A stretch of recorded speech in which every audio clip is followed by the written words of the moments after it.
გამარჯობა, რადიო თავისუფლებას უყურებთ და უსმენთ. დღეს არის 25 მარტი. ეს არის პოდკასტი 21:50. მე ვარ ნასტასია არაბული, რადიო თავისუფლების ჟურნალისტი და დღეს ვიქნები ისტორიკოს ნიკოლოზ ალექსიძესთან ერთად. ჩვენ ვილაპარაკებთ არმენოფობიაზე. მადლობა, ბატონო ნიკოლოზ, ჩვენთან მოსვლისთვის. ეს თემა, რომელიც მე მგონი სულ ჰაერში კიდია და საინტერესო სასაუბრო თემაა, განსაკუთრებით აქტუალური მორიგჯერზე გახდა მას შემდეგ, რაც 23 მარტს საქართველოს სომხეთის საფეხბურთო მატჩის შემდეგ, რომელიც თბილისში გაიმართა, პირველი შეხვედრა იყო სომხეთში, მეორე გაიმართა თბილისში, ქართველმა გულშემატკივრებმა, მას შემდეგ, რაც სომხეთმა 6-1 წააგო თამაში, დაერიენ იმ ტრიბუნებს, სადაც სომეხი გულშემატკივარი იყო განთავსებული, როგორც მე გაირკვა, ისინი სკანდირებდნენ თავიანთი ფეხბურთის ფედერაციის ხელმძღვანელის სახელს და მოითხოვდნენ მის წასვლას და ეს სიტყვათა შეთანხმება ქართველმა გულშემატკივარმა მიიღო, უბრალოდ გაიგონა, როგორც დედის გინება ქართულ ენაზე, თუმცა ისინი სომხურად სკანდირებდნენ ამ კონკრეტული ადამიანის მიმართ უკმაყოფილების გამომხატველ შეძახილებს და ესე საკმაოდ უსიამოვნო სურათი ვიხილეთ რბილად რომ ვთქვა და ამას მოყვა მე ხანგრძლივი განხილვები იმაზე, მაინც რა ჭირს ქართველებსა და სომხებს, როცა ისინი რამდენიმე დღის წინ ძალიან მეგობრულად დაგვხვდნენ და ცივი ნიავი არ მოგვაკარეს, მიუხედავად იმისა, რომ იქაც მოიგო საქართველოს ნაკრებმა, ჩვენ რატო დავხვდით ესე ცუდად და განახლდა მსჯელობა იმაზე, როგორი მძიმე ტვირთია ამ ქვეყნისთვის არმენოფობია. ოღონდ ამის პარალელურად ისმოდა მაინც მსჯელობები, რომ ჩვენ ხო ძალიან ტოლერანტულიერი ვართ და რა ის არმენოფობია, ეს ყველაფერი ჩვეულებრივი ამბავია. აი ეგ რო განსაზღვროთ დასაწყისში, ძალიან ტოლერანტული ხალხი ვართ, მათ შორის მეზობლების მიმართაც, თუ არმენოფობია მართლაც მძიმე ტვირთად წამოკიდებული პრობლემაა, რომელიც საუკუნეების განმავლობაში მოგვდევს. მადლობა კითხვისთვის და ყველაზე გრძელი კითხვით დავიწყე და ყველაზე მოკლე პასუხი მოვითხოვე, მაგრამ ხო, მე მგონი ამის განსაზღვრება მნიშვნელოვანია. სწორად დასმული და ჩამოყალიბებული კითხვაა და პირველ რიგში კარგია რომ ის აღნიშნეთ თავიდანვე ის რაც მოხდა 2 დღის წინ თუ 2 დღის წინ ხო რა ხა რამდენად სწორია რომ რამდენად მართლა არმენოფობიასთან გვაქვს საქმე მან აი ცოტა ზედმეტად ისიც ჩვენ ყველაფერთან ერთად ყველაზე ტოლერანტულები ვართ ყველაზე ნაცრის დაყრაც ჩვევია ხოლმე ამიტომ რამდენად სიმპტომი იყო არმენოფობიის ის რაც მოხდა მე როგორც აიხსნა უფრო შეიძლება უფრო ტიპიური ხულიგნობის და ფეხბურთისთვის დამახასიათებელი ქცევა უფრო იყო შეიძლება მაგრამ თავისთავად ის მნიშვნელოვანია რომ ამ თამაშმას და წინა თამაშმას და ყოველთვის როცა სომხები და ქართველი სპორტი იქნება თუ რაღაც რამე იქნება ყოველთვის იწყება ამაზე ლაპარაკი რა ყოველთვის აქტუალური ხო აი როცა ერთ სივრცეში მოხდებით ყოველთვის იწყება ხოლმე ამაზე მსჯელობა მაგრამ პირველ რიგში იმიტომ იწყება რომ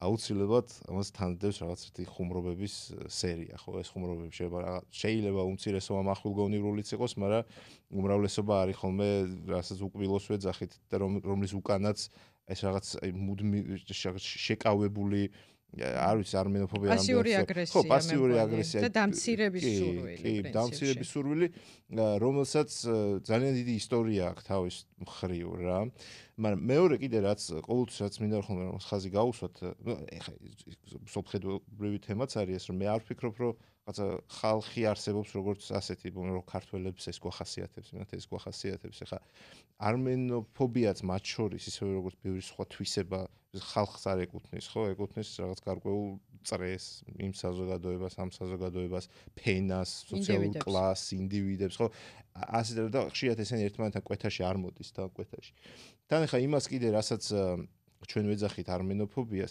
ეს სიტყვას რაღაც ბევრს ფიქრობ რა ხანდახან მომწონს ხანდახან არ მომწონს ხანდახან ცოტა ზედმეტი რაღაც ცოტა კლინიკური ელფერის დაკრავს გარდა იმისა რომ სისხლის სამართლებრივიც დაკრავს ხო ბევრი რაღაცა დაკრავს რაც შეიძლება ბევრ შემთხვევაში სამართლიანი არ იყოს თუმცა რაღაც ანტისომხური სენტიმენტი და ეს შემდეგ სამართლიანია და არის კიდეც ხო ბევრ წრეში ხო და აი ეს სენტიმენტი ჩემი აზრით მნიშვნელოვანი ხაზი გაესვას რომ არის ძალიან არის არა ხალხური ხო იმიტომ რომ ხალხურ დონეზე ყოფით დონეზე თქვენ ამას ფაქტობრივად იდენტიფიცირებთ შეუძლებელია აი ვერ დაინახავთ ვერ აღრიცხავთ armenofobia-ს, თქვა ეს ყოფით დონეს, თქვა სადაც შერეული მოსახლეობა არის, ხო? სადაც თქვა იმავეავლაბარი იქნება თუ სამხრეთ საქართველოს იქნება თუ რაღაც ეს armenofobia არ არის. იგი და ეს ხშირად არის ხაზგასმული ხოლმე. მაგრამ ეს ხუმრობებია ის იგივე ხუმრობებს რაც შეეხება და ყველაფერი ურთიერთობების ნაწილია. კი, ოღონდ მე რის თქმაც მინდა არის რომ ეს ყველაფერი უფრო ელიტური რამე არის, ხო? ნუ ზემოდან წამოსული არის, რაც არ უნდა პარადოქსული იყოს ეს ამბავი. შეიძლება ბევრი სხვა ქვეყანასგან განსხვავებით, ხო? ეხლა რა ვიცი, მე სერბები და ხორვატები შეიძლება გვერდ-გვერდ რო ცხოვრობენ, ერთმანეთის ის არსებობს, ხო, რაღაც ანტაგონიზმი და მე მგონია რომ საქართველოს და სომხეთის შემთხვევაში ეს ბევრად უფრო მეტად არის ზემოდან ზემოთ როცა გულისხმობ, არ გულისხმობ მარტო იმ რაღაც უკვე კლიშეთ ქცეულს რომ ყველაფერი რუსების ინსპირირებულია ყველაფერი, ხო? არამედ აი რაღაც ნაციონალური ელიტებიდან მოდის, ხო? ისტორიოგრაფიიდან მოდის, ხშირად მოდის რაღაც აი იმ ფენებიდან, თქო ლიბერალური ელიტისგანაც კი, ხო? რომელიც მე ნასწავლი არის უკვე. ანუ იმის ნაცვლად რომ ორგანული იყოს, ჩემი აზრით ეს ბევრად უფრო ნასწავლი არის რა. ნასწავლი არის სკოლებში, ნასწავლი არის ისტორიის სახელმძღვანელოებში. აი ყველაფერ ისეთ ტექსტებში ამ სიტყვის ძალიან ფართო გაგებით, რომელიც განსაზღვრავს, რასაც ვეძახით რაღაც ნაციონალურ ნარატივს, ან რაღაც კოლექტიურ მეხსიერებას, ან რაღაც კოლექტიურ იდენტობას, ხო, რომელიც ზემოდან ქვემოთ იკვებება და არა ქვემოდან ზემოთ როგორც. მაგრამ ეგეც იმის გაგრძელება ხო არა, რომ რაღაც გადაჭარბებული წარმოდგენა გვაქვს ჩვენ თავზე, ჩვენს და სომხებსაც და ვფიქრობთ, რომ ეს ყველაფერი ჩვენი პრობლემა კი არ არის, ვიღაცა სხვა ძალები იმდენად საუკუნეების განმავლობაში ჩვენი ურთიერთობით იყვნენ ისე დაინტერესებული, რომ აი მათ მოგვახვიეს ეს, ხო, შეიძლება მათ რაღაც არ ეცალათ ამ ორი ხალხისთვის ესე მაინც არ ვიცი ბიზანტია იქნებოდა თუ მეფის რუსეთი თუ რაიმე სხვა იმპერია რომ ესე ეკვებათ ზემოდან ქვემოთ. ეს როგორ არის თან არა ორივე სწორ ანუ ისტორიას მაინც რაღაც მუდმივები არ უყვარს ანუ ძალიან ადვილია რომ რაღაც პატერნები მუძებნო ისტორიაში და თქვა რომ აი ეს ხო ყოველთვის ხდებოდა და ესე იგი რაღაც ერთი დიდი ამბავია ყველაფერში მაგრამ ხანდახან ასეც არის ხო ეხლა როცა რაღაც საქართველოს რა წარმონაქმნის იყო თავის დროზე სომხეთის რა წარმონაქმნის იყო ხო რაღაც პროტო საქართველოს პროტო სომხეთი ძალიან ხშირად და ეს ფაქტია რომ ხშირად ხდებოდა ისტორიის განმავლობაში რომ დიდი იმპერიული ძალა რაც იყო თქვათ იქნებოდა იქ რომის იმპერია სპარსეთი მე რუსეთი ოტომანები და ასე შემდეგ ძალიან ხშირად გამოუყენებიათ ეს რომ რაღაც მშვიდობა იქნება რაღაც ერთიანობა არ ყოფილიყო კავკასია ამიერკავკასიაში და ეს დადასტურებული რაღაც მე-5 საუკუნე მე-7 საუკუნეში მე-11 სულ ხშირად იყო ასე რაღაცა და განსაკუთრებით რუსეთის იმპერიის დროს იყო ეს ამბავი მე-19 საუკუნეში ძალიან გავრცელდა ეს განსაკუთრებით სომეხ კათოლიკებთან დაკავშირებით ხო რუსეთი ყოველთვის იმპერიული რაღაც კოლონიური ძალაუფლება ყოველთვის იყენებდა ხოლმე ამას და ეს არ არის რაღაც კლიშე არ არის მართლა ასე იყო და მუდმივად ასე იყო. მაგრამ რას იყენებდა ეგ არის ხო მთავარი ამ შემთხვევაში და რაღაც ნოყიერ ნიადაგზე დაეცა ხო ეს იმპერიული მიდრეკილებები და ეს ნოყიერი ნიადაგი კიდე მე მგონი არის რომ აბსოლუტურად განსხვავებულ ტექსტებს ვკითხულობთ ერთმანეთის შესახებ. აი არც აზრზე არ ვართ იმათი ამბის და ისინი იმათ არ იციან ჩვენი ამბის. სხვადასხვანაირად ყვებით ჩვენ მათ ამბავს და ისინი თავიანთ ამბავს და ასევე ჩვენ ამბავს და ისინი ჩვენ. აი მაგალითისთვის ყველაზე ესეთი ტიპიური და ყველაზე გავრცელებული და ყველა ქართველს რო აუშლის ნერვებსა და საღერღელს არის თქვათ ეს დამწერლობის ამბავი ხო? გაგიგიათ ალბათ ეს ამბავი რომ სომხები გვართმევენ ყველაფერს გვართმევენ მათ შორის კიდე გვართმევენ ამ დამწერლობას და ნუ თითქოს ეს არის რაღაცა ორგანიზებული ესე აღიქვამს ხო ნაციონალურ ნარატივი. აგერ უკვე რამდენი საუკუნეა თან გვართმევა. ხო რომ ეს არის ორგანიზებული შეტევა ქართულ იდენტობის საფუძვლებზე და ეს არის დამწერლობა და იჩემებენ რომ სომეხმა ბერმა შექმნა ეს. საქმე ის არის რომ იმათ ტექსტებში ასე წერია. აი როგორც ჩვენთვის არის ფუნდამენტური რაღაც ტექსტები, რომელიც არის საძირკველი ჩვენი რაღაც იდენტობის, იმათთვისაც ასე არის, ხო?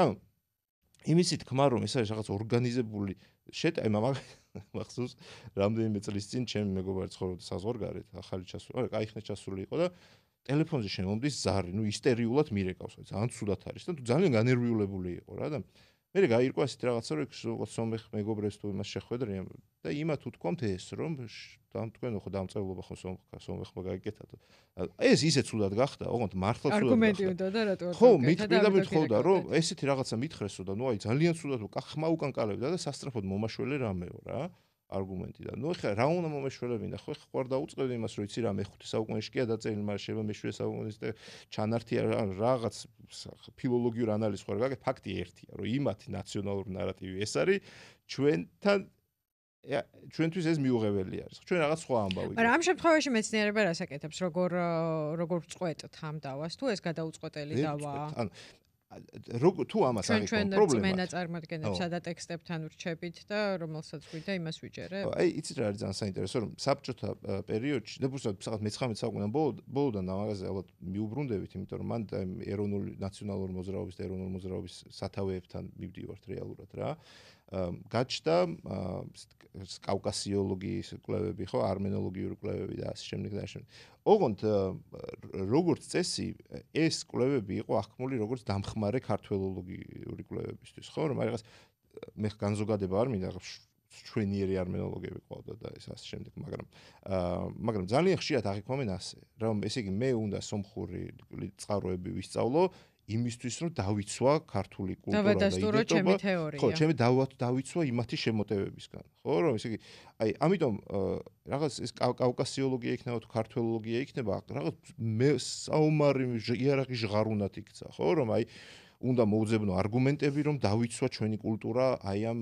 შემოტევებისგან რომელიც ეს ეხება ძალიან ბევრ რაღაცას ხო ეს ეხება როგორც ეხა წეგანაც გითხარით წყაროთმცოდნეობას ეს ეხება არქეოლოგიას არქიტექტურას ხო ახლა ერთ-ერთი ყველაზე გავრცელებული თემა არის ქართველი ესე იგი ჯვრის ტიპის ჯვრის ეკლესია რო არის მცხეთაში ეს ქართველებმა შექმნეს პირველად და სომხებმა გადაიღეს თუ სომხებმა და ქართველ ხო დაუსრულებელი არის ამაზე დავა ენობრივით ლინგვისტური საკითხები ეს სიტყვა ქართული და შევიდა სომხური და ვერ ნახავთ ქრისტიანული საკითხები ქრისტიანობა ხო აი ვერ ნახავთ ასპექტს ქართულ-სომხური ურთიერთობისა კი არა და რაღაც ფუძემდებლურ ნაციონალურ თემას რომელიც არ არის აი გახვეული ამ საკითხში. მაგრამ ეგ ხო რაღაც მხრივ ახსნადია, იმიტომ რომ იმ დროს როცა ეს წყაროები იწერებოდა, რომელსაც ქართველი ისტორიკოსები თავის მხრივ წერდნენ და სომეხი ისტორიკოსები თავის მხრივ აი არ ვიცი, შუა საუკუნეებში თუ კიდევ უფრო ადრე, ეს ხალხი იყო ის, ვინც ხელისუფლების დაკვეთას ასრულებდა, ანუ იმ ნარატივს ქმნიდა, რომელიც იმ დროის, არ ვიცი, მთავრობისთვის თუ მთავრისთვის თუ ვინც იყო მისაღები, ხო? ანუ იდეოლოგიურ ტექსტებს ქმნიდა დიდწილად, ხო? ეს ხო არ იყო მხოლოდ ისტორია, იმ გაგებით, რომელიც ხო, ეხა ჩვენ გვესმის. და მეორე მხრივ ეს საბჭოთა მეცნიერება, რომელიც ასევე რაღაცა იდეოლოგიის ნაწილი იყო. ორივე ინსტრუმენტი პრინციპში არ არის ისეთი, როგორც კლასიკური გაგებით უნდა იყოს, ანუ არასწორი თუ როგორ არის, არასაკმარისად ობიექტური საზომები გვაქვს იმისთვის, რომ ეს რწმენა წარმოდგენები შევაფასოთ, არა? ანუ რაღაცები არის დაწერილი და მე შეფასებული ოღონდ არა ორივე ჯერზე არაობიექტური დამკვირვებლების თუ ავტორების მიერ. ხო იცი როგორ არის ისტორიოგრაფიაში რაღაცნაირი ტალღები არის ხოლმე გახასიათებს რომ ერთი პერიოდი არის ხოლმე როცა სიტყვით იღებ როგორც ობიექტურ წყაროს რომ აი ეს რაც თქვა რაღაც ლეონტი მროველმა დაწერა საუბრაუდოდ ფაქტია 12 საუკუნეწინანდელ ამბავზე. ხო მე გადავდივართ ხოლმე ამის უკიდურესობაში რომ ყველაფერი არაფერი ფაქტი არ არის, ყველაფერი რიტორიკა არის, ხო, ყველაფერი დაკვეთა, ყველაფერი იდეოლოგია, რიტორიკა არის, ხო? სიმართლე ალბათ რაღაც შუაში არის, მაგრამ ფაქტი არის რომ ჩვენ გვავიწყდება რომ ყველაფერი რაც დაწერილა მანამდე მართლა პირველ რიგში ემსახურებოდა იმ კონკრეტულ იდეოლოგიას თუ კონკრეტულ მიზანს მაშინ ამოცანას რაც ქონდა ხო ეხლა მაგალითისთვის რაღაც მომენტში რაღაც ეტაპამდე ქართველები და სომხური ეკლესია ერთად იყო ხო ერთ-ერთი აი ესეთი დიდი სადაო თემა ახლა ეს არის რომ ეს ანტიკალკედონური იყო ერთად ორივე კალკედონური იყო როგორც სამწუხარო ამ ყველაფერში ის არის რომ ამოსავალი წერტილი არის როგორც წესი არის არა ის რომ კითხვა დავსვა და გავერკვა არამედ ჩემი ნაციონალური რწმენა რაც არის წყაროში ვნახო იმისი დადასტურება ხო აი ახლა სრულიად წარმოუდგენელი და აი რაღაც ენით აღუწერელი რაღაც ხდება მაგალითად თქვენ იცით რომ სიმონ ყაუხჩიშვილმა თავის დროზე გამოსცა ქართლის კრიტიკული რედაქცია ქართლის ცხოვრების და ამ ქართლის ცხოვრებაში მეფეთა ცხოვრებაში ასეთი რაღაცა წერია რომ სანამ ფარნავაზი რომელმაც იმ დამწერლობას შექმნა იმ ვერსიით სანამ ამ ყველაფერს გააკეთებდა და ქართულ ენას ჩამოყალიბდა როგორც რაღაც სახელმწიფო ენას, მანამდე სომხური და სხვადასხვა ენა იყო, მათ შორის სომხური იყო, ამ ყველაფერი გააუქმა და ქართული იყო. ეს წერია იქ, ხო, ქართულ წყაროში. თორე ახლა რამდენიმე ისტორიკოსი ჭყალებში ისტორიკოსი ხმენამაც არ დავასახელებ, მაგრამ დაახლოებით მიხვდებით, ვინც ეს აქტიურები არიან ხოლმე ხსულ არის.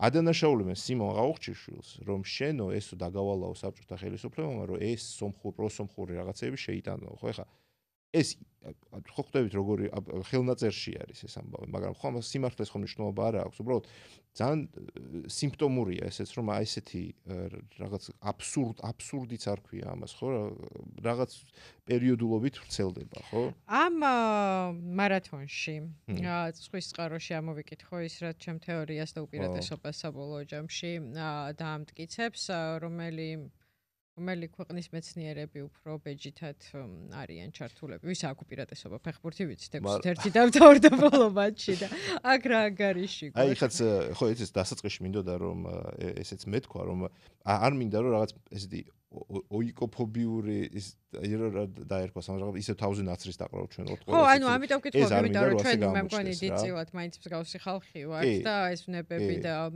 სურვილები და ასე შემდეგ მსგავსი გვაქვს, ხო, ალბათ არის რაღაცა ნიუანსობრივი სხვაობები, მაგრამ აი ეს ვნება მე მგონი ზუსტად ისაა, რაც ერთნაირი გვაქვს, ხო. ოღონდ ჩემი დაკვირვებით რაღაც მე მგონია რომ ბევრი მაქვს ამაზე საკითხული. სომხებს ნაკლებად აქვთ ეს ქართველებთან მიმართებაში. ამიტომ თქვენ ნაკლებად ეხა რო ვრცელდება ხოლმე რუსთაველი, სომეხი და ასე ვიღაცა სულელმა ეს დაწერა რაღაც ხო რომელიც ჩვენს უამრავ იყოს ხო ეხა ამაზე მეტი ვინ ქრისტე მეგრულად ლაპარაკობდა და ასე შემდეგ ესეთი რაღაცები ბევრი გვინახავს ხო ანუ ვიღაცა მარგინალია მე ის Facebook-ზე დატრიალდება ქართულ წყაროებში ქართულ ქსელებში და განზოგადდება როგორც მე მარგინალი მედია ამას დაბეჭდავს როგორც ისტორიკოსი აი როგორც გახსოვთ რა ხშირად იყო ხოლმე რომ ცეკვაზე და ასე შემდეგ ხო ეხა ვიღაცას დაიჭერენ რომელსაც ერთმა რაღაცა თქვა სისულელე და განზოგადდება რომ ქართული ცეკვა არის სომხური ამბობენ სომხები ხო ეხლა რაც შეხება მაგას საინტერესო კითხვაა რატომ იცით რომ სომხური ისტორიოგრაფიას აქვს ერთ ძალიან ეგზისტენციური პრობლემა და ეს ეგზისტენციური პრობლემა არის რომ სომხურ კვალს ამიერკავკასიაში აღმოსავლეთ ანატოლიაში მეთოდურად ანადგურებენ საუკუნეზე მეტია ხო გასაგებია რა კონტექსტიც არის ლაპარაკი უამრავი ეკლესიაა განადგურებული, უამრავი წარწერაა განადგურებული. აი ეს ხოცვაჟლეტა რომელიც იყო და რო არ გამოვიყენოთ პოლიტიკური ტერმინები მე-20 საუკუნის დასაწყისში და მოყოლებული, იყო არა მარტო გენოციდად აღიარებული ისტორიული ამბავი. იყო არა მარტო ხოცვა, არამედ იყო მეხსიერების წაშლის ესეთი შეგნებული პროექტი, ხო? ამიტომ ძალიან გაგიჭირდებათ იმ ტერიტორიაზე ნახოთ კვალი, ხო? იგივე საფლავის ქვები იქნება, ხაჩქარები იქნება, ასე შემდეგ. მთელი ქალაქებია წაშლილი. და ჩემი ეს იგივე ემუქრება ახლაც გარკვეულ ტერიტორიებს. ამიტომ ეს ძალიან ინტერნალიზებულია სომხურ მეცნიერებაში, რომ მეხსიერების შენარჩუნებას და ბრძოლას, რასაც ქვია იმისთვის, რომ არ აღგავონ პირისაგან მიწისა ჩვენი მოსაგონარი, ძალიან დიდ როლს ასრულებს. ხო, ამიტომ ბევრ შემთხვევაში ძალიან გადაჭარბებული შეიძლება იყოს. ხო, ეხლა შეიძლება იმათ პერსპექტივიდან არ იყოს გადაჭარბებული, მაგრამ ჩვენ აღვიქვამთ ამას, აი მაგალითისთვის ერთ-ერთი ყველაზე ძალიან ესეთი სადაო თემა და მტკივნეული არის ეს ტაო-კლარჯეთის ამბავი, ხო? ეს ეკლესია სომხურია, თუ ეს ეკლესია ქართულია? ოშ არა მარტო ოშკი, მთელი ტაოს მიდამოებზეა ლაპარაკი და ძალიან მტკივნეულად აღიქვამენ ქართველები, როცა სომხები ამას სომხურად პრობლემა ჩემი აზრით აქ ის არის, რომ რაღაც ეთნიკური ტერმინებით, თანამედროვე ეთნიკური ტერმინებით გინდა რომ შეფუთო პერიოდი, რომელიც არ იყო განსაზღვრული ამ თანამედროვე ეთნონაციონალური სენტიმენტებით და არც იდენტობებით, ხო? და ნაცვლად იმასა, რომ ვილაპარაკოთ რაღაცა რეგიონულ არქიტექტურაზე, რეგიონულ იდენტობებზე, რეგიონისთვის დამახასიათებელ არქიტექტურულ სამხატვრო, ესე იგი, ხელოვნებაცნობებისთვისაც ჩვენ გვინდა რომ ეს იყოს ან ქართული, ან სომხური და შუა უნდა გაიკრიფოს, ხო, როგორც ნაციონალიზმის სახასიათებს. ეგ ძალიან საინტერესოა რა გვაქვს საერთოდ და რას გვქნიდით ერთად მაგაზე ლაპარაკი და ვილაპარაკოთ, თუმცა აი მანამდე აი დაჟინებას ამოვწუროთ ეგ ნაწილი, იმიტომ რომ მგონია საინტერესოა. ანუ იმის გამო რომ სომხების მე მგონია ეს ისტორიისადმი რაღაც განსაკუთრებული სენტიმენტალური დამოკიდებულებას და ყველაფერი კარგი რაც იყო იქ დარჩა, ესეც მეტნაკლებად საერთოა, მაგრამ შეიძლება ვთქვათ, რომ სომხეთის შემთხვევაში, იმიტომ რომ მათ ისტორიას ბოლო პერიოდში ბოლო რამდენიმე, ანუ გრძელი პერიოდის განმავლობაში ესე სასტიკად შლიდნენ, ამახინჯებდნენ და ასე შემდეგ ანადგურებდნენ და უფრო გამართლება აქვს მათ ამ დაჟინებას, რომ შეინარჩუნონ ყველაფერი და ამტკიცონ, რაც შეიძლება მეტრამეზე რომ ეს მათია თუ მაინც არ არის მეცნიერული თვალსაზრისით მთლად ეგზისტენციალური და გადამწყვეტია მათთვის ეს თუ მაინც მეტნაკლებად ნაციონალისტური ვნებებია ორივეს შემთხვევაში ჩვენთანაც და მათთანაც. ხო, ერთმანეთს არ გამორიცხავს, ხო? ეხლა მანამდეც იყო რაღაცა დოზით 19 საუკუნის ბოლომდე, როცა 19 საუკუნის ბოლო არის ერთგვარი გარდამტეხი პერიოდია, როგორც ქართული ნაციონალიზმის და ქართული ნაციონალიზმისთვის სამწუხაროდ ორგანული ანტისომხური იდენტობებისთვის, განწყობებისთვის, ისე სომხური ნაციონალიზმის ფორმირებისთვის, იმიტომ რომ იქ ოსმალურ იმპერიაში დაიწყო ესა საქართველოს თბილისში ცალკე პროცესებია და ალბათ მაგაზე ვილაპარაკეთ, იმიტომ რომ მნიშვნელოვანი არის, მაგრამ ამიტომ ერთმანეთს არ გამორიცხავს, ხო? აი ხა მაგალითად ხშირად ვესწრები ხოლმე სემინარებს, განსაკუთრებით ყარაბახის მეორე ომის შემდეგ, თქვათ იმავე ამერიკაში ხშირად მოწყობილა სემინარები და ძალიან დიდი შიში აქვს, რომ ეს ძეგლები ან თუ არ განადგურდება, გადასხვაფერდება, ხო, სხვა ქვეყნის ისტორიად გამოცხადდება, ხო? იქ თქვენ მოისმენთ ძალიან ესეთ რაციონალურ მსჯელობასაც და მოისმენთ ესეთ გულში ჯიღის მასაც რომელიც ძალიან ირაციონალურ ამაზე. ამიტომ ჩემთვის განზოგადება ძალიან რთული არის ამ შემთხვევაში. ჩემი დაკვირვებით ხდება ასე რომ ქართულ და სომხურ შემთხვევაშიც რომ არის რაღაცა პრობლემები რომლებიც თქვა რაღაც მეცნიერულ დონეზეა შეიძლება დაარქვა რაღაც ელიტარული მე ხდება იმის გახალხურ გაპრიმიტიულება რაღაც სერიოზული პრობლემა. საყველპურო ენაზე გადაყვანა. დიახ, გაპრიმიტიულება და მე აი ეს გაპრიმიტიულებული ვერსია ვრცელდება უკვე ხო შეიძლება აი დაუშვათ მაგალითად იყოს მეცნიერული პრობლემა, რაღაცა სომხური ენა და სომხური პროტოსომხური მოსახლეობა მოსულია ადგილობრივი ავტოქთონურია თუ მოსულია ენა როგორ შეიძლება კავკასიურს და ასე შემდეგ, ხო მნიშვნელოვანი პრობლემა ინდოევროპულ მეცნიერებებში და ასე შემდეგ, ხო ხა მისი გახალხურება და გაპრიმიტიულება შეიძლება ემათ რომ ვიღაცას ეძახო ჩამოსული და მე აქაური ვარ შენ ჩამოსული ხარ ხო და ახლა იგივე ხდება ყველა ასპექტში აბსოლუტურად ხო ამან მომპარა იმან მომპარა აი ამის გაპრიმიტიულებული ვერსიაა ხო რომ სამწუხაროდ ორივე აკადემიურ სივრცეში არიან აი შუამავალი რგოლები რომლებიც ვერ გარკვეულან მეცნიერება აინტერესებთ თუ თავის ნაციონალური სენტიმენტები ხო ფოლკლორი თუ თავისი სენტიმენტების დაკმაყოფილება ხო და ამ ელიტარულ მეცნიერებაში მეცნიერულ წრეებში რა არის დღეს ყველაზე ცხელი თემები ქართველი და სომეხი არ ვიცი ფილოლოგებისთვის თუ ისტორიკოსებისთვის თუ რაიმე სხვა მეცნიერების წარმომადგენლებისთვის ელიტარულ ცოტა ისე გამომივიდა ხო ანუ აკადემიურ წრეებში ესე ვთქვათ. მაღალი კლასის აკადემიურ წრეებში. ყველაფერი რაც ახლა ვახსენეთ, მათ შორის აი ლინგვისტურიდან დაწყებული, იცით, იმდენად ფართო ის არის ხო, რომ სულ სხვადასხვა ხალხი მუშაობს ლინგვისტურ საკითხზე და ანთროპოლოგიურ საკითხზე და არქიტექტურაზე და ასე შემდეგ. ამიტომ რეგულარულად იმართება ხოლმე, აი სხვათა შორის არ ძალიან იშვიათად არის ესეთი პანკავკასიური სამეცნიერო ფორუმები ხო არ არის ძალიან რთულია იმიტომ რომ იქ აზერბაიჯანელის მონაწილეობა ქართველებს სულ არის ხოლმე ეს პრობლემა რა მე ძალიან ხშირად არის ხო რაღაც საკითხებს ესე დიპლომატიურ სიჩუმეში გაატარებთ ხო მოდი შევთანხმდეთ რომ არ ვეთანხმებით ერთმანეთს ხო აი ესეთი საკითხები რა არის რაზეც შეთანხმებულები ვართ რომ არ ვეთანხმებით ანბანი მაგალითად ეს შეიძლება იყოს რაღაც ბაგრატიონთა გვარის წარმოშობა ხო ეხა ის რომ საერთო წარმოშობის არის ხანდახან ქართველებს არ უყვართ ხოლმე ამაზე ლაპარაკი და რაღაც ეს მითოლოგიურ საპირისპირო ამბავს ვავრცელებთ ხოლმე ხშირად ხო აი ხა ამასაც რომ ამბობ ხა სულად ვიცი რომ ამას მოყვება გრძნობთ ხო იმას სუსხს ხო ნუ მაგრამ რა ვქნა სხვანაირად შეუძლებელია ამ თემაზე ლაპარაკი ხო ან არ ვიცი ხა ძალიან ხო ტერიტორიების ამო ხო ყველაზე მტკივნეული ხო ეგ არის რეალურად რომ როგორც კი ნაცია სახელმწიფოები ჩამოყალიბდა საქართველოში მაშინვე დაიწყო ამაზე მსჯელობა რომ აი რა არის საქართველოს ისტორიული საზღვრები რა არის სომხეთის საზღვრები ეს საზღვრები იმდენად სწრაფად იცვლებოდა რომ იმავე გვიან ანტიკურ მე-5 მე-6 მე-4 საუკუნეებში ისე სწრაფად გადადიოდა ხელიდან ხელში რომ ვისი არის რას ნიშნავს ხო ძირძველი ქართული და სომხური მიწები შეუძლებელია ხა მე-7 საუკუნის ისტორიკოსი არის გეოგრაფი არის ერთ სომეხი რომელიც ყველაფერს ესე მიაწერს უბრალოდ ერთ რედაქციაში არის მიწერი მაგრამ არ არის და გვიანდელ რედაქციაში არის მიწერი აი ეს რაღაც ტაო გარდმანი ეს ტერიტორიები რომლებიც ქართველებმა წაართვეს სომხებს ყოველთვის მიაწერს ხოლმე ამას ხო ყოველთვის ტკივნეული იყო ეს საკითხი და სულ იცვლებოდა. ახლა განსაკუთრებით არის, ხო? ახლა როცა რაღაც ნაციონალიზმი ხო არის ერთგვარი რაღაც დარწმუნებულობა, ხო? შენ გჭირდება შავი და თეთრი ნაცრისფერი ზონა არ გჭირდება, ხო, ანუ მსჯელობის სივრცე დიდად არ გჭირდება. არ არის, ხო? ანუ ეს არის საქართველოს, ეს არის ისტორიული საქართველოს, ის სხვა რაღაცაა სომხეთი. ეს არის ქართული ენა, ეს არის ეთნიკური ქართველი, ეს არის ეთნიკური სომეხი, ეს გამიჯნული არის და ეს მიჯნები დროთა განმავლობაში შეიქმნა. ძალიან ახალი ფენომენია ხო სიამდვილეში რა.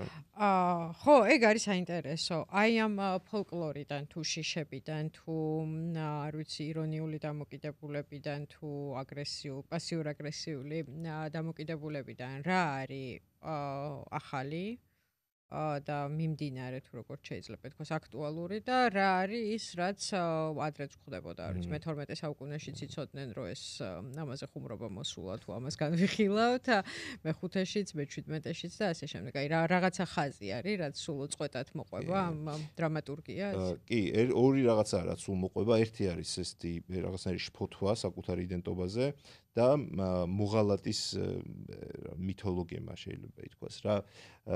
აი მაგათ როცა მოხდა განხეთქილება ქართველებსა და სომხებს შორის, რომელიც იყო როგორც რელიგიური, ასევე პოლიტიკური, მან მნიშვნელოვანი იმდენად ის კი არა, რა თქმა უნდა, მნიშვნელოვანი რა მოხდა, მაგრამ როგორ ახსოვდა. ეს მე-7 საუკუნეში, ხო?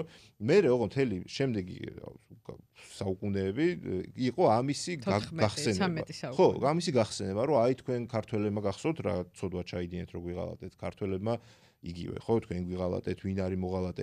მერე ძალიან ცუდი როლი ჰქონდა ამაში ეკლესიას.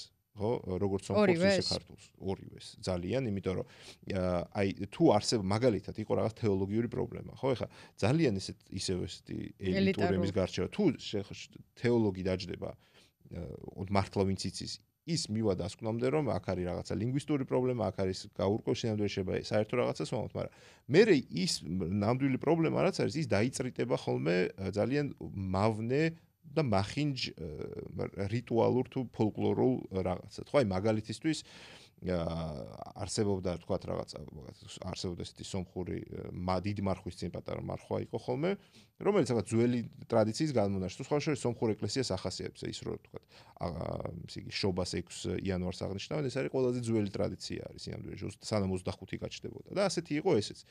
უბრალოდ მერე, იმიტომ რომ ეს დავა გახდა და სადავო გახდა და რაღაცა სომხური იდენტობის მარკერი გახდა, ქართველებმა და ბერძნებმა მოიგონეს ასეთი რაღაც, რომ აი თქვენ ვიღაცა ყავდათო, რომელსაც ძაღლი ყავდაო და იმ ძაღლის სახელი დაარქვითო ამ მარხვას. ხო, ამიტომ ესეთი შეურაცხყოფელი რამე. ეს პატარა მარხვა. ხო, აი ეს პატარა არაჯავრაც, ანუ რაღაც ეხაც აღნიშნავენ ამას სომხური.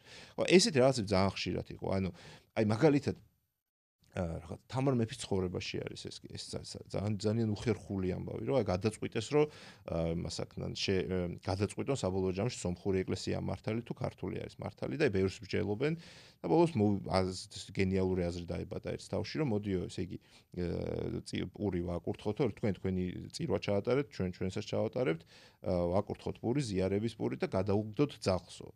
და ვისაც შეჭამს, ესე იგი ის არ არის ნამდვილი ხორცი მაცხოვრის, ხო? ნუ რა თქმა უნდა, სომხების და აი, ამით დადასტურდა რომ ეს ქართული მაგრამ ესეთი თქმულება სომხურ ისტორიოგრაფიაში არ არის, თუ იქაც არის. ანუ იქაც არის ასეთი ზუსტად არა, მაგრამ აი ასეთი იქ წვაც წოვე თუ რასაკეთებენ. აი რაღაც ერთმანეთის ეკლესიების თავლებად გადაკეთება და რაღაც აი ერთი კიდე რაღაც მნიშვნელოვანია, რომ აი არ გქონდეს ესეთი რაღაც წარმოდგენა, რომ ყველაფერი კარგად იყო ადრე და ახლა ბოროტმა რუსებმა. ხო, არა, ეს სწორედ ამიტომ ვიკითხე, იმიტომ რომ მგონია ეს განგრძობითი ამბავია. კი, ეგ იყო გადანათვლა მაგალითად, ხო, ეხლა გადანათვლა თავისთავად ძალიან დიდი ცოდვა არის, არ ხდება, ხო, მაგრამ აი იმიტომ რომ იმდენად წვალებლად ვითომ აღიქვა მას, რომ სამწუხაროდ ეკლესიას ორივეს ჰქონდა ძალიან ცუდი როლი ამაში, ხო? ანუ ქართული ეკლესია ცდილობდა სომხურად მოეთრული ადამიანები გადმოენათლა და სომხები ქართულად. კი, ოღონდ ვინც უფრო ძალაუფლება ვისაც ჰქონდა, ის იგებდა, ხო? ეხლა მე-11, მე-12, მე-13, მე-14 საუკუნეები საქართველოს სამეფო არის კავკასიაში დომინანტი და ამიტომ ეს. ეხლა ახალი კითხვა რა არის? ახალი რა არის, ხო? ახალი არის უახლეს ისტორიასთან დაკავშირებული და ეს უკვე თბილისთან. ეს ვაჭრობის სტერეოტიპები. ეს ამბავი არის რა, რომ იცით როგორ მე-19 საუკუნეში გაჩენილ ეს თქვა ნაციონალიზმს ახასიათებს რა, რომ აი ვინ არის ნამდვილი ვინ არის ნაცი, ვინ არის ერის ღირსი, ერად წოდების ღირსი, ხო, ის ვისაც აქვს საკუთარი ეთნიკური იდენტობა, გამორჩეული კულტურა, ისტორია და რაც თავარია ტერიტორია, რომელიც და ტერიტორიაზე ცხოვრების გამოცდილება, ხო? ჩვენ ქართველებს ეს გვაქვს, ვის არა აქვს, სომხებს არა აქვს, ხო? ევროპაში ვის არა აქვს, ებრაელებს არა აქვს, ხო? ამიტომ ნაკლული გამოდიხარ, ხო? შენ რაღაც ის გაქვს ნაკლი რა, რომელიც აი სრულ რაღაც დაავადებასავით რო წარმოიდგინოთ, ხო? ანუ ქართველები ამით ცდილობდნენ საკუთარი უპირატესობის დაჯერებას და დანახვებას სხვისი ნაკლოვანების აღწერით თუ ესე ანუ მარტო საკუთარი გამოცდილება რატო არ ყოფნიდათ მარტო იმის თქმა რომ ეს ყველაფერი მაქვს ხუთივე კრიტერიუმს ვაკმაყოფილებ რაღაცა ვისვრი მეზობლის ეზოში კენჭებს რატო გადავდივარ იმ სივრცეში რაც ამ ეტაპზე ჩემთვის არ არის საჭირო ხო ხო სამწუხაროდ ნაციონალიზმი ჩვენ კი გვიყვარს იმის თქმა რომ არ ვიჯერებ იმას რომ ეს ყველაფერი მაქვს თუ ის არ ვთქვი რომ იმას არა აქვს ხო ის ნაციონალიზმი ჩვენ კი გვიყვარს იმის თქმა რომ არსებობს რაღაც კარგი ნაციონალიზმი და ცუდი ნაციონალიზმი ჩემს ეს არ არსებობს ნაციონალიზმი კარგი ნაციონალიზმი იმიტომ რომ იმდენად მავნე ესენი აქვს სიმპტომები ამას რომ ხო რომ აი იმის გარჩევა რო არსებობს კარგი და არსებობს ცუდი ჩემი აზრით რაღაც თავის მოტყუება არის და ეს ძალიან კარგად ჩანს მე-19 საუკუნის ბოლოს ხო ის რაც იყო თავისთავად ძალიან კარგი პროცესი იყო ხო მას ჰქონდა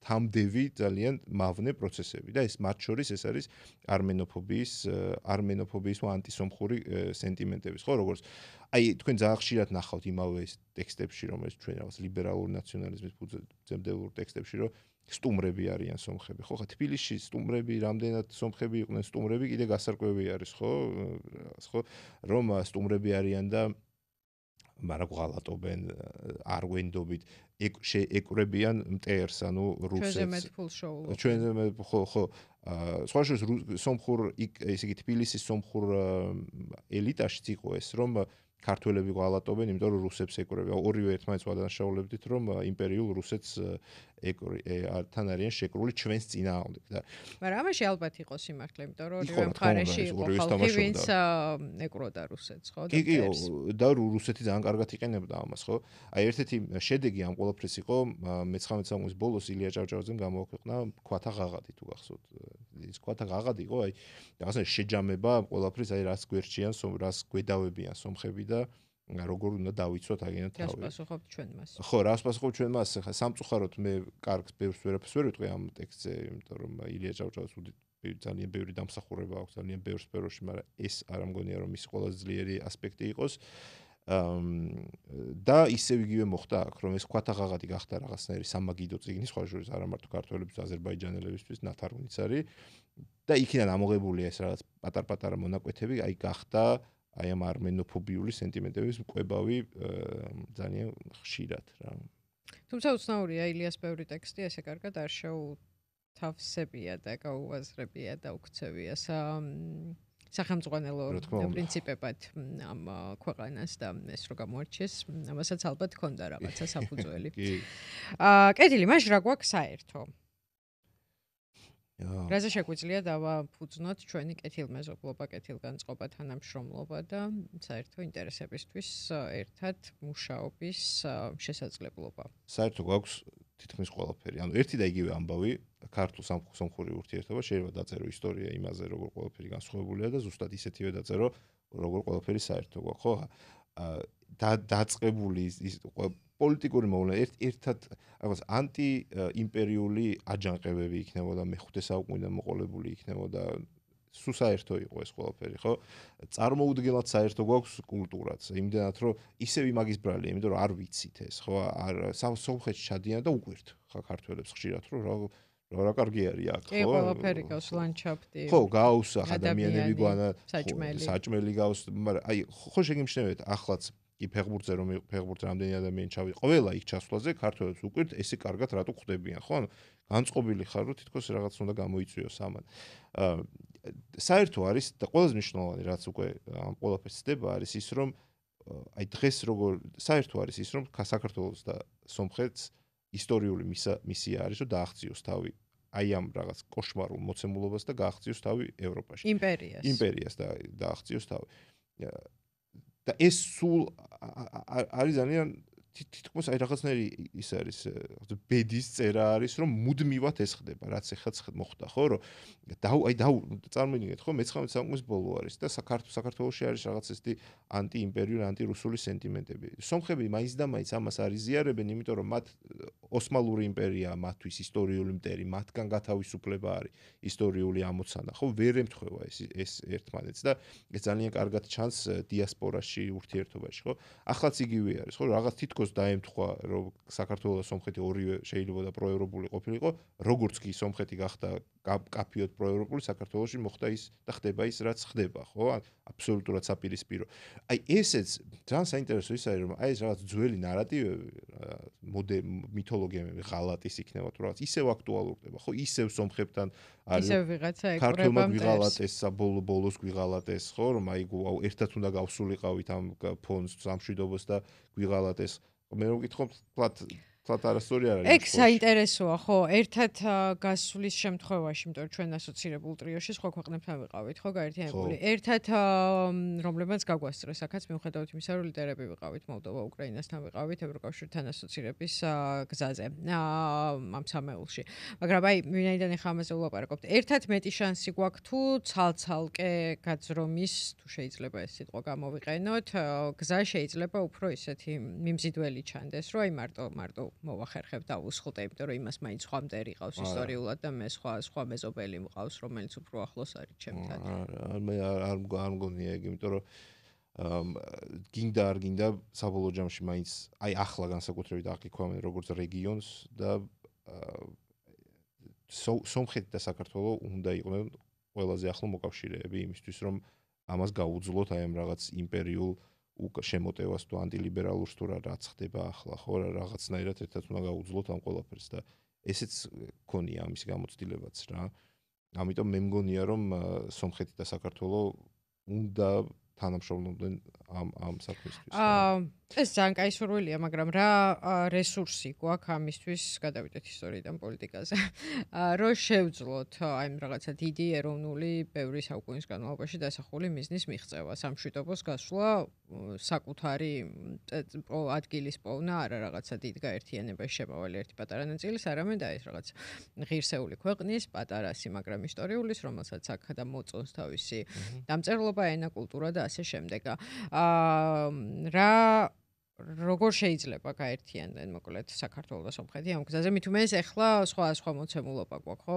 სომხეთი არის პოსტსაომარ ვითარებაში და არ არის მარტივ მდგომარეობაში ჩვენთან დემოკრატიის სასტიკი უკუსვლა გვაქვს სომხეთმა ღია თქვა რომ ევროკავშირით არის დაინტერესებული ჩვენ 2028 წლამდე გვაქვს შეჩერებული დაუქმებული გვაქვს ხო დაპაუზებული როგორც ჩვენი ხელისუფლება ცდილობს ამაში დაგვარწმუნოს მაგრამ არსებობს ეჭვი რომ საბოლოოდ თქვით ამაზე უარი და ამ ხელისუფლების პირობებში ეს გზა განწირულია განახლებისთვის კი არა და განუახლებლობისთვის მოკლედ ეგეთი მოცემულობა გვაქვს აი საიდან შეიძლება დავიწყოთ თანამშრომლობა და მაგ კონტურების მოხაზვა რომ აი ერთად გავახციოთ სამშვიდობას. როგორც თქვენ თქვით, ხამ ხელისუფლების პირობებში რა თქმა უნდა წარმოუდგენელია, მე მეცაც ვფიქრობ, რომ არმენოფობიური სენტიმენტების გაღვივება ამ ფორმით თუ იმ ფორმით ჯერთი რა თქმა უნდა რუსეთის ძალიან დიდი მეცადინეობით ხდება და მე მგონია რომ არის ამ ხელისუფლების ერთ-ერთი სიმპტომიც არის ეგ.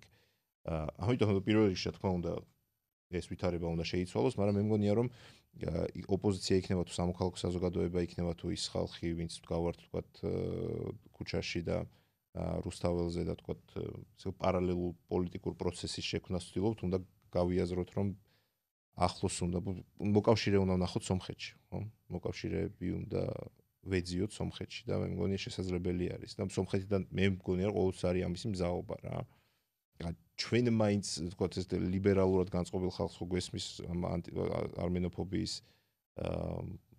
ბოროტება რაც არის. ამიტომ მე მგონია რომ ხა ეს სახალხო დიპლომატია ხა ყოფილებით რაღაც კომიკურ ტერმინად იქცა, მაგრამ მე მგონია ეს პარალელური კონტაქტები ძალიან მნიშვნელოვანია. პირველ რიგში აი ამის გასააზრებლად რომ ეს არის რაღაც საერთო მტერი ყავს, ხო?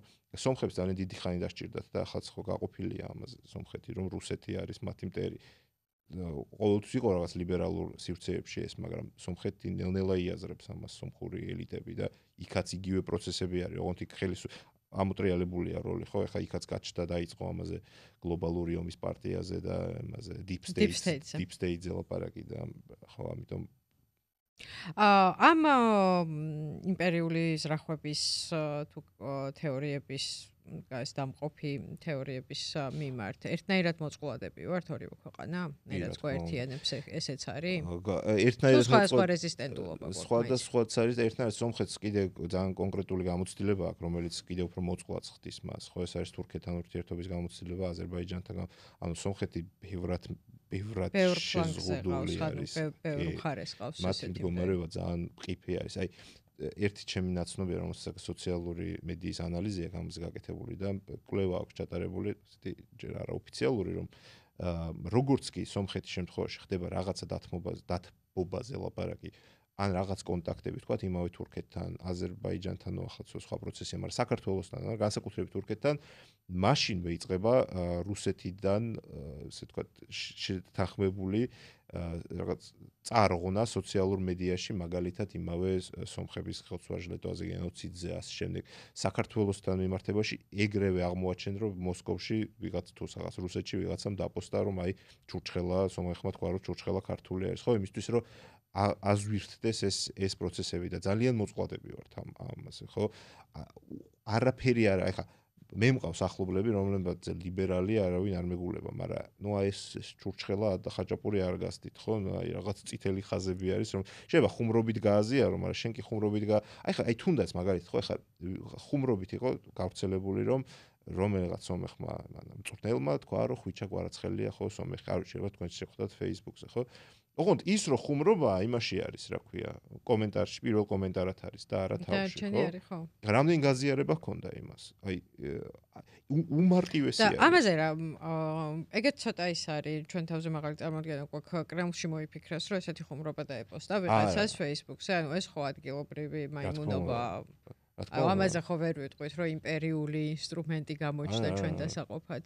არა, უბრალოდ მაგის კონტროლი არის ძალიან ადვილი რა, მაგითი манипуლირება ხო და ასე რომ მოწყვლადები ვართ ძალიან, ხო? სომხეთშიც, სომხურ ნარატივში ეს მოღალატის კიდევ უფრო მეტად ვიდრე ჩვენთან ეს მოღალატის მითოლოგია არის ძალიან ძლიერი და ამიტომ ოდნავი ეჭვის შეტანა, მაგალითად ოდნავი ეჭვის შეტანა ეს მყარ ნაციონალურ ნარატივში, მაგალითად რა მოხდა 1915 წელს, რა მოხდა ყარაბაღში, ეს იმდენად ფესვგადგმული არის ეს მითოლოგიები კი არა ელემენტები ამ ნაციონალურ ნარატივის, რომ მასში ოდნავ ეჭვის შეტანაც უკვე საკმარისია, რომ შენ მოღალატედ გამოგიყვანო და ეს თუ საკმარისად დასპინავ ამას უკვე ოსტრაგიზმამდე ძალიან ახლო არის.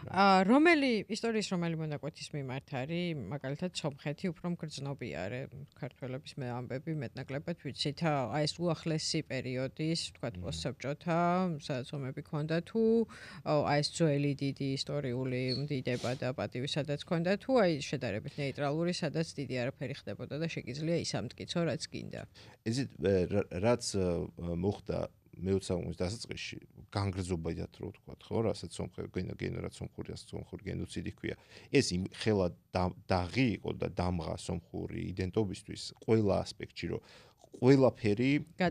ყველაფერი გადაფარა კი არა, გახდა ერთგვარი პრიზმა, რომლითაც აღიქმება ყველაფერი წარსულშიც და მომავალშიც. ხო, აი, ეს გახდა საზომი და მართლა ლინზასავით, რომლითაც ხედავ ყველაფერს სხვას წარსულში. ახლა არსებობს ძალიან დიდი ტენდენცია, რომ ეს დაძლიონ სომხურად. თვითონ ეს თვითკრიტიკული, რომ უნდა გადავლახოთ ეს უნდა, მაგრამ ამის გადალახვა ძალიან რთული არის, ხო? ის შიში რომ შეიძლება ის გამეორდეს, შენ თუ საკმარისად გააღვივებ ამ შიშს, რომ აი როგორც ჩვენთან, რასაც ჩვენთან შვები, ხო, ომის შიშის კულტივირება რო ხდება შიგადაშიგ, რაღაც არჩევნების გადამწყვეტ მომენტებში, ხო, ზუსტად ასევე ხდება ამ ძალიან დიდი შიშის და ეს ეგზისტენციური შიში არის, ხო?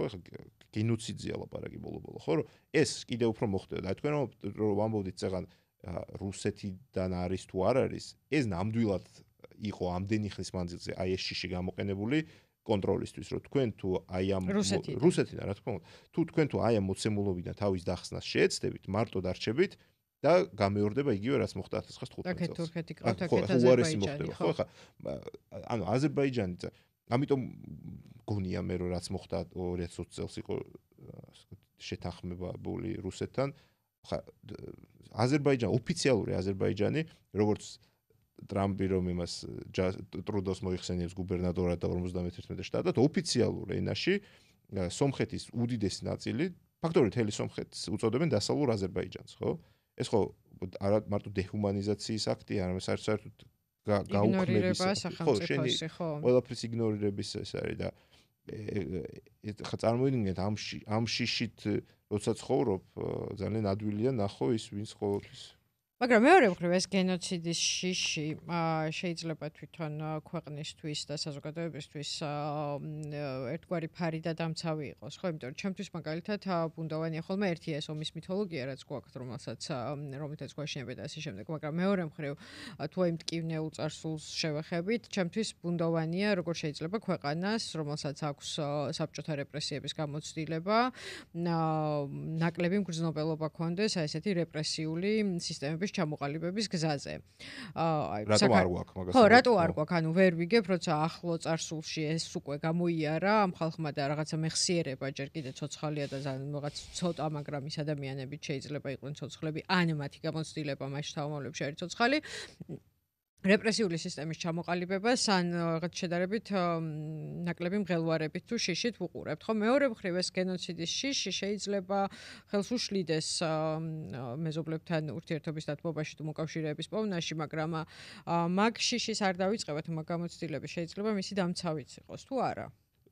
ანუ უფრო მუხრუჭია თუ უფრო ფარია. აი ხა ბანალური პასუხი გამოდის, მაგრამ ორივე არის, ხო?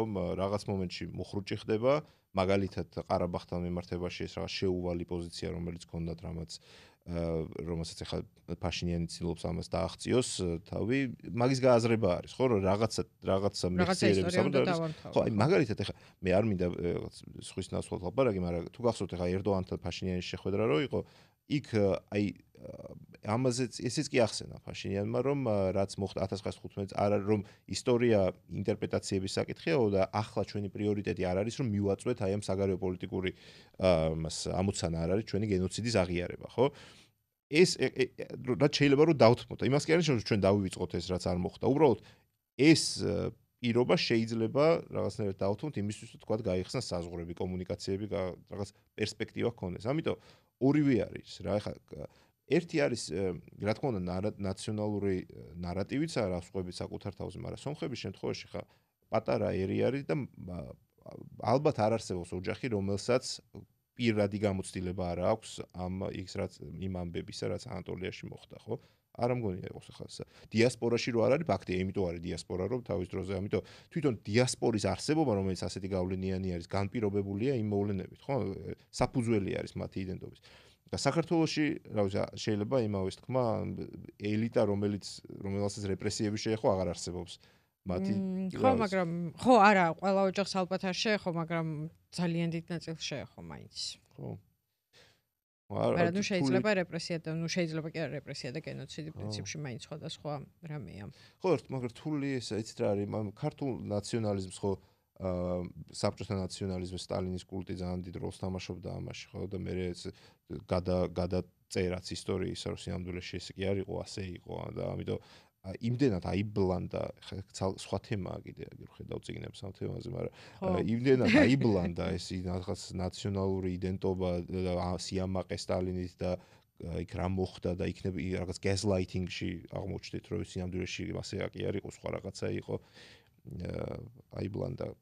იმ თეორიაზე რას ფიქრობთ, რომ საქართველოში armenofobia იყო ისეთი ძლიერი, რომ ანტისემიტიზმი ამიტომ არ ქონდა. ანუ საქართველოს რომელიც ესეთი გახსნილი ქვეყანა, მაგ ცხოვრობდნენ ბევრი სხვადასხვა ხალხი, მათ შორის ებრაელები, სომხები, ქურთები და ასე შემდეგ და ნუ ქართველებს სომხების მიმართ ქონდათ ესეთი დამოკიდებულება, როგორც სხვა ქვეყნებს ებრაელების მიმართ.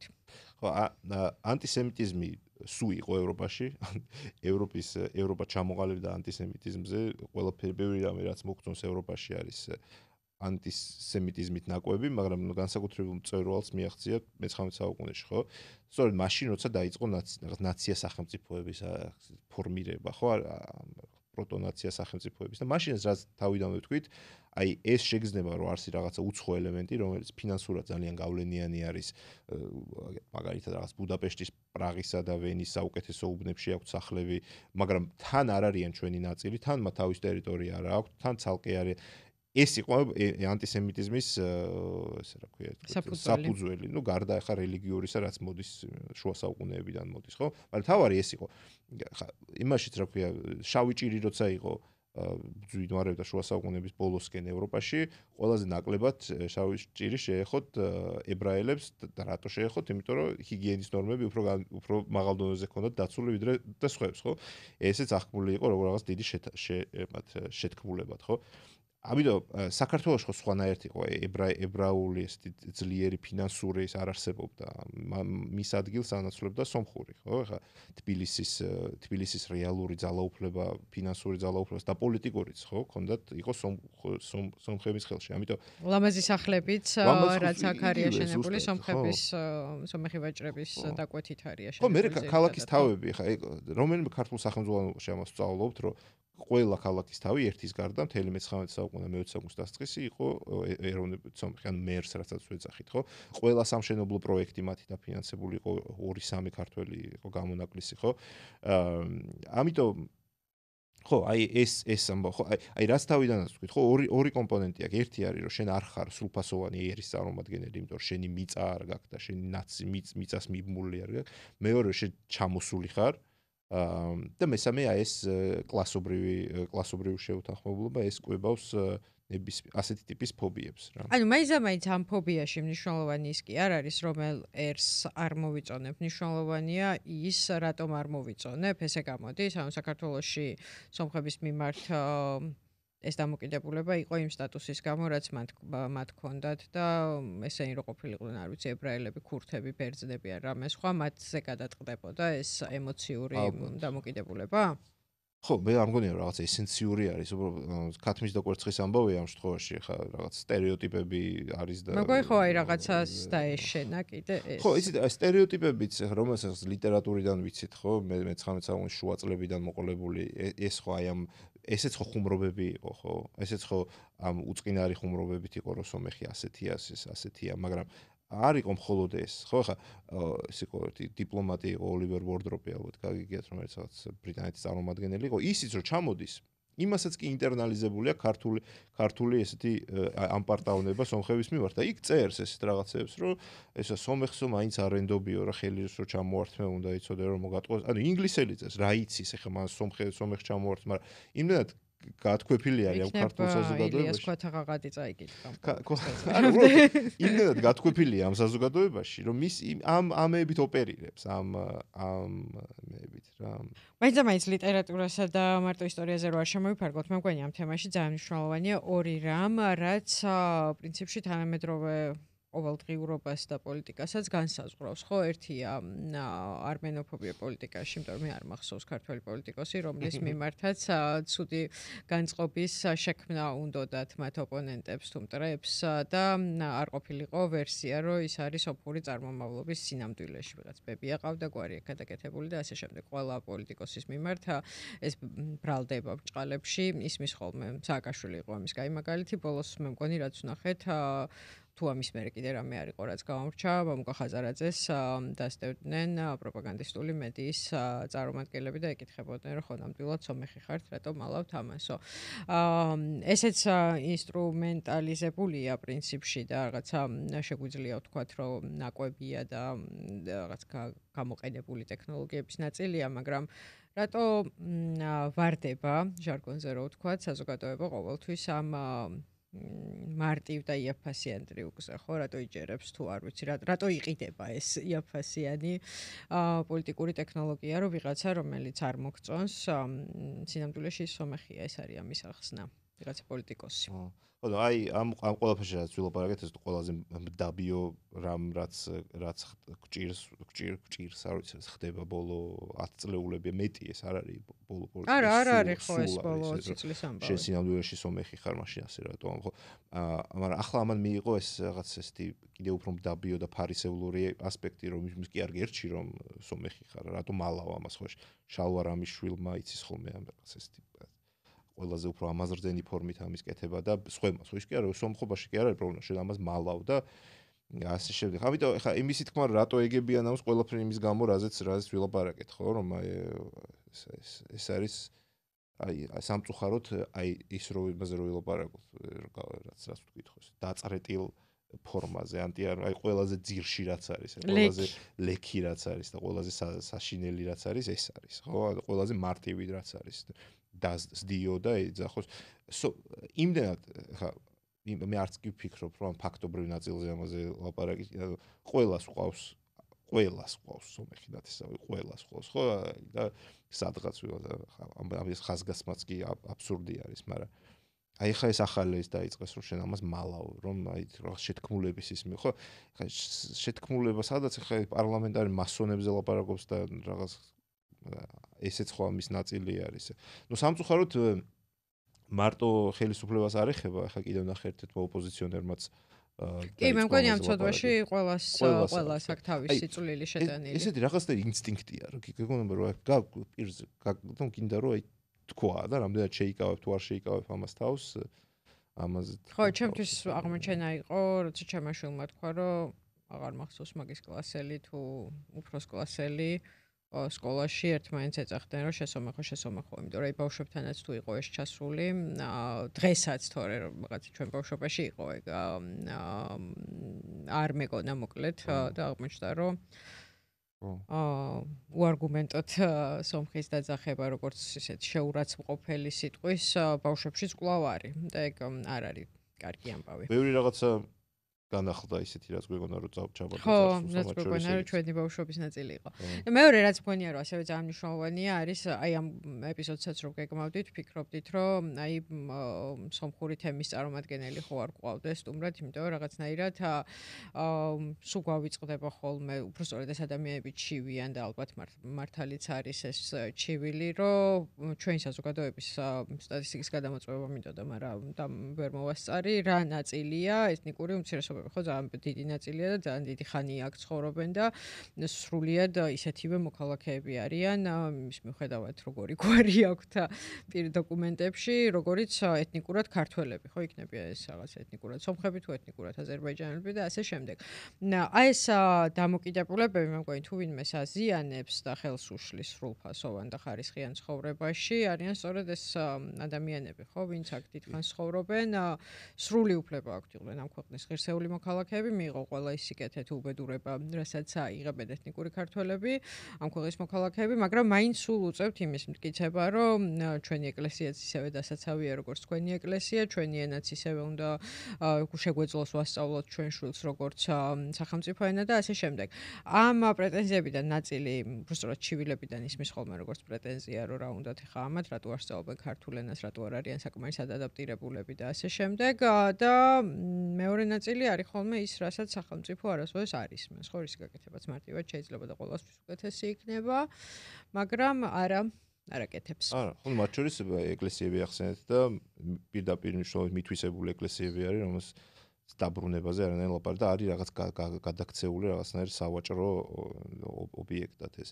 აი თქვენს კითხვას რაც შეეხება ჩემი ცოლი ანთროპოლოგი არის და ის იკვლევს კონკრეტულ საბათიაში, კონკრეტულად იკვლევს თან სომხებში, ქართულ სომხებში არსებულ წყენის ფენომენს, ხო? წყენა როგორც ანთროპოლოგიური ფენომენი აინტერესებს და ქართველებისგან წამოსულ ამ წყენას რა. ძალიან საინტერესო დასკვნებამდე მივიდა განსაკუთრებით ყარაბაღის ომის შედეგად, როცა უცბად თბილისის სომხურმა მოსახლეობამ, ქართველმა სომხებმა გაიაზრეს, რომ ქართველები მასიურად არიან აზერბაიჯანის მხარეს. ამ ამბავს, ხო?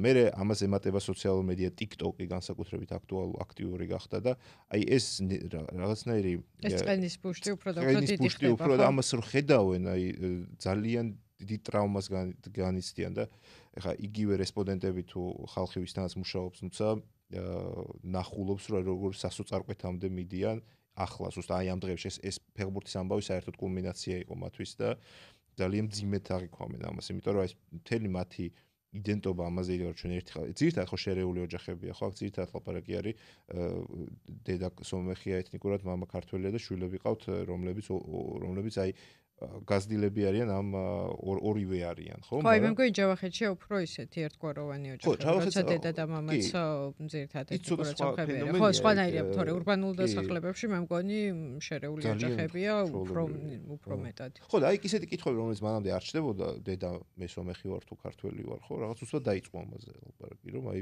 ვისკენ ვართ თუ რაღაც. როგორ გადავრჩებ?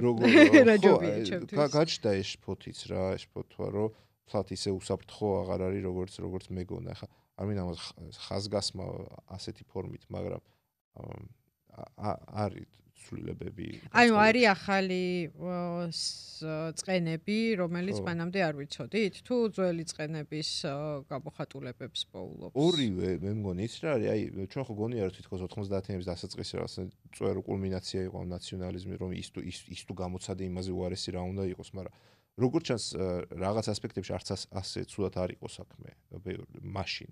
რაღაც ასპექტებში ახლა უარესი მდგომარეობა არის, როცა აი ეს საგარეო პოლიტიკური, როცა უბრალოდ აი ეს ცოდნა, ზედაპირული ცოდნა სოციალური მედიით ამ უფრო ესეთი გახდა, ხალხური გახდა, ხო?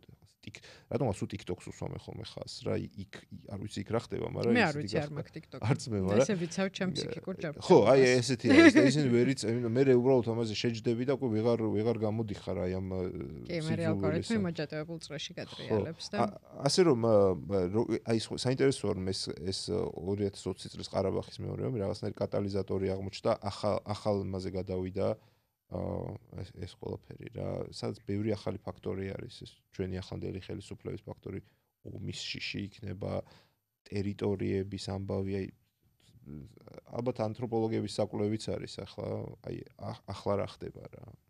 და როგორ ფიქრობთ ეგ როგორ უნდა აი ისევ დაახლოებაზე თუ ერთად ამ მოჯადოებული წრიდან გაღწევაზე თუ ვილაპარაკებთ აი საქართველოს მაგალითად რა იქნება უფრო საიდან უნდა დაიწყოს ეგეც ქათამინდა კვერცხივით ამბავია, მაგრამ აქ მცხოვრებ ეთნიკურად სომეხ მოსახლეობას საქართველოს მოქალაქეებს უნდა მოექცეს თანასწორივით და შეუქმნას ყველა ის პირობა, რაც მათ სჭირდებათ, იმისთვის, რომ თავი სრულფასოვან ღირსეულ მოქალაქეებად იგრძნონ და არა დაჩაგრულ უმცირესობის წარმომადგენლებად, თუ ამას ვერ გააკეთებს მანამ, სანამ არ აღიარებს, რომ ეს სომხეთი პარტნიორი ქვეყანაა, რომელთანაც საერთო უფრო მეტია, ან სახელმწიფოების დონეზე.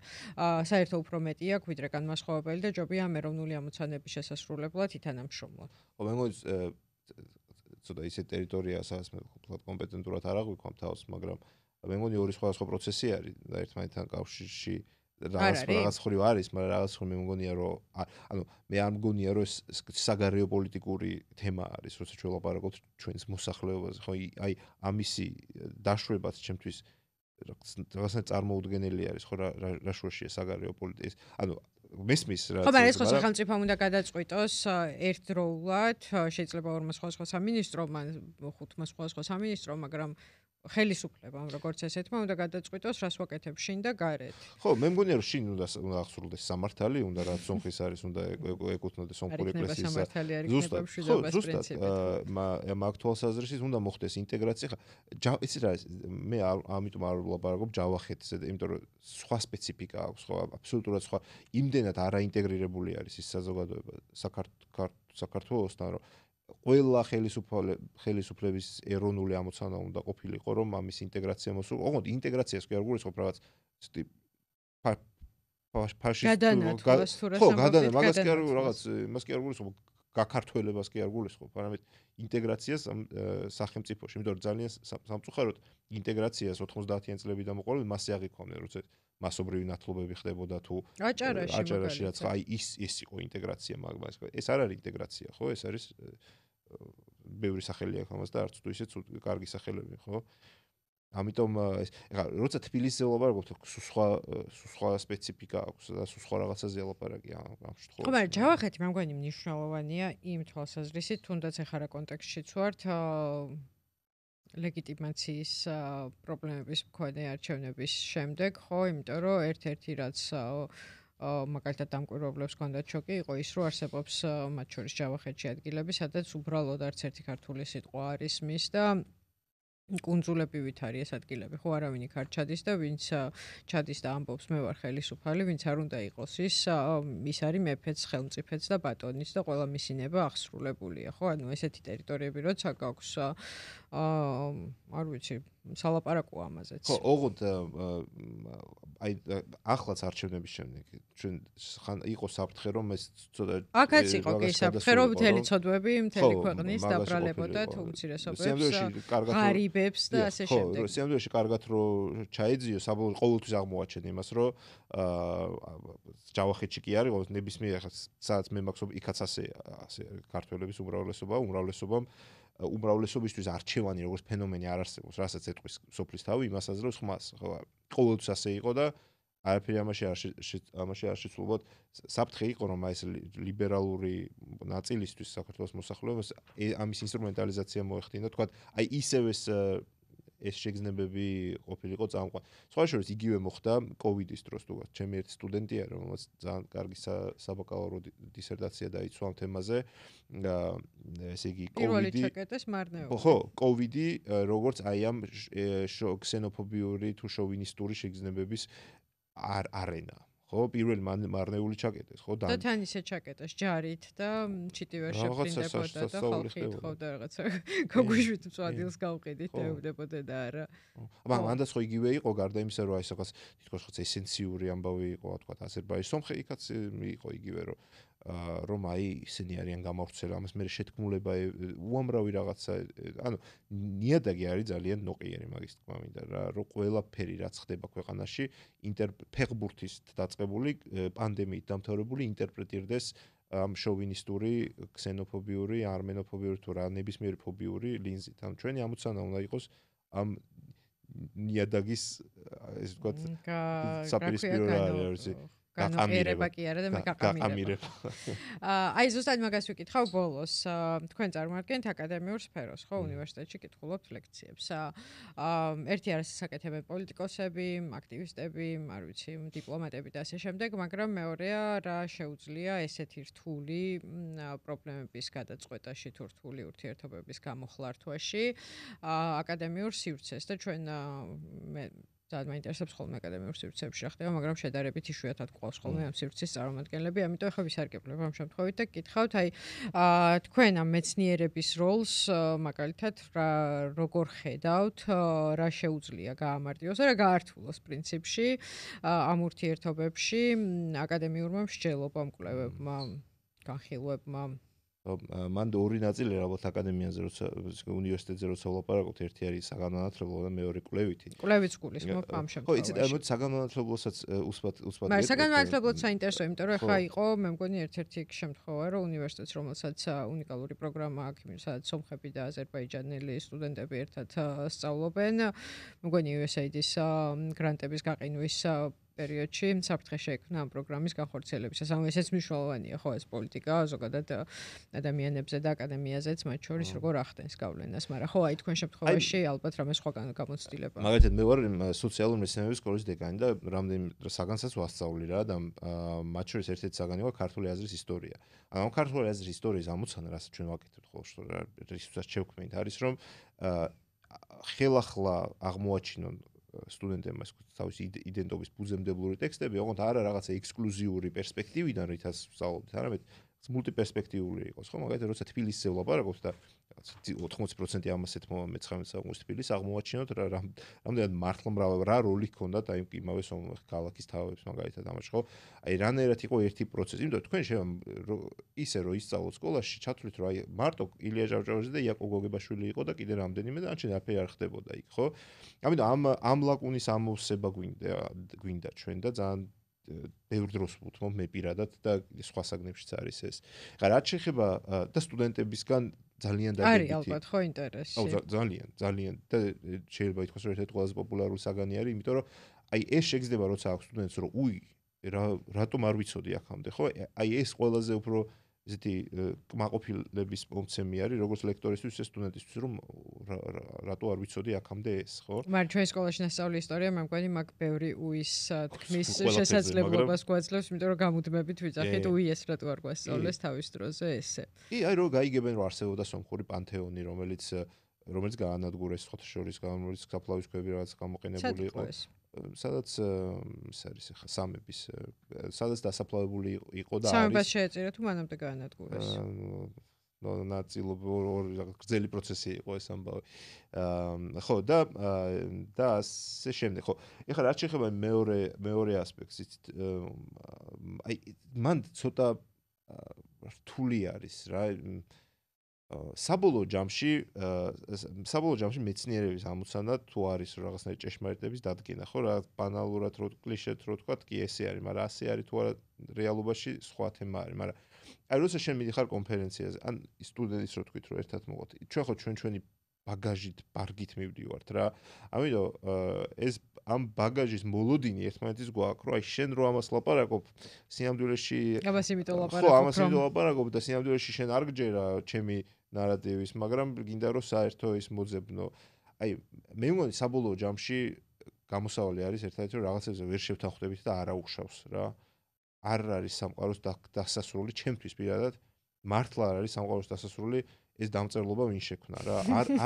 არანაირი ემოციური ბმა ამ თემასთან არ მაქვს, მაგრამ ეს ამას რო ამბობ თქვათ იმავე აკადემიაში აი ხაც კომენტარები წამოვა ალბათ ამ თემაზე და გავილანძღები, მაგრამ ნუ არ მაქვს. ნიკოლოზ ალექსიძე მზად არის დათმოს ქართული ანბანი.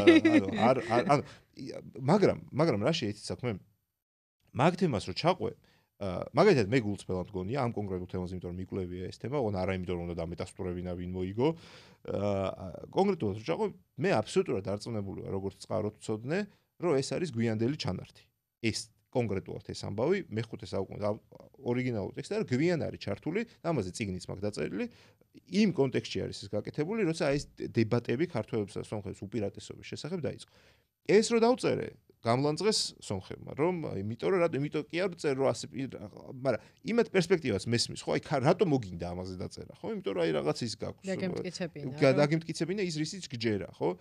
არც სომხებს მოეწონათ, არც ქართველებს მოეწონათ, იმიტომ რომ ქართველები აღიქვამდნენ ხშირად რომ რაღაც პოზიციებს ვთმობ, სომხური პერსპექტივიდან პირდაპირ ძალიან დიდი რეცენზია დაწერა ერთმა ჩემმა კოლეგამ იტალიაში სომეხმა, ძალიან უზარმაზარი რეცენზია ამ წიგნზე, როგორ ნაციონალისტური რა ქვია ამ წიგნს?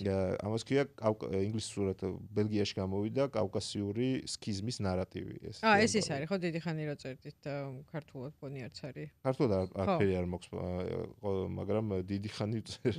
არა, ის მესამე არის, ის სხვა. თარგმანი აღარ მინდა თუ ვინმეს უნდა თარგმნოს, ეს არ ვიცი რა იყო, მე მგონი.